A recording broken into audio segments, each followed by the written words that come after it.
The last trick that I want to show you is the distinction between absolute cell references and relative cell references. Up here, we saw relative cell references. We just dragged down and the formula automatically went from H2 minus I2 to H3 minus I3, and so on and so forth. That's why they're called relative. Sometimes that gets us into trouble because we actually want to be, say, dividing by the same value each time. It's exactly the situation we're going to find ourselves in now. How many days do we spend in Mexico City?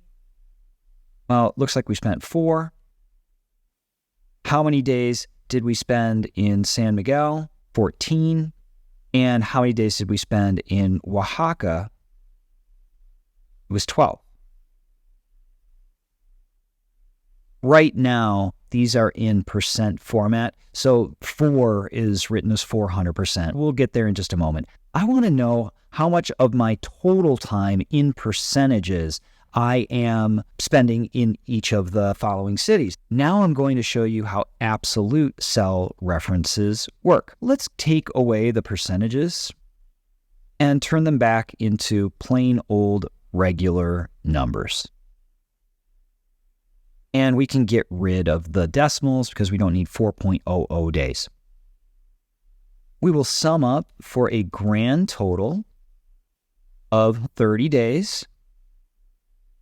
Now we want to know what's the total percent that we're going to spend in each of the places. Here's where I really want you to pay attention. What I'm going to do is I am going to take this cell, H12, which is the number of days that I'm going to spend in Mexico City, divided by the total.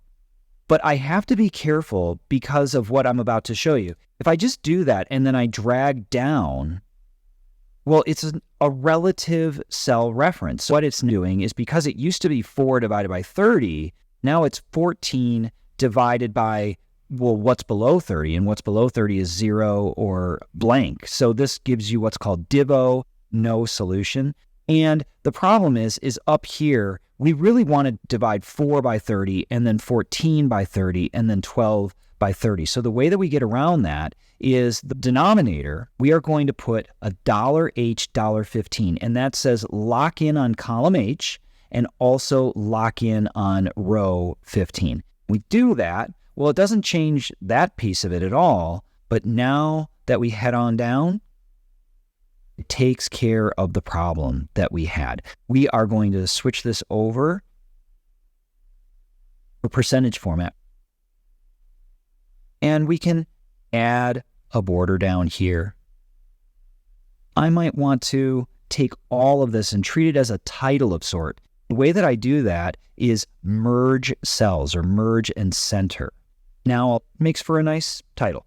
Looks like I'm spending 13% of my time in Mexico City, 47% of my time in San Miguel, and 40% of my time in Oaxaca.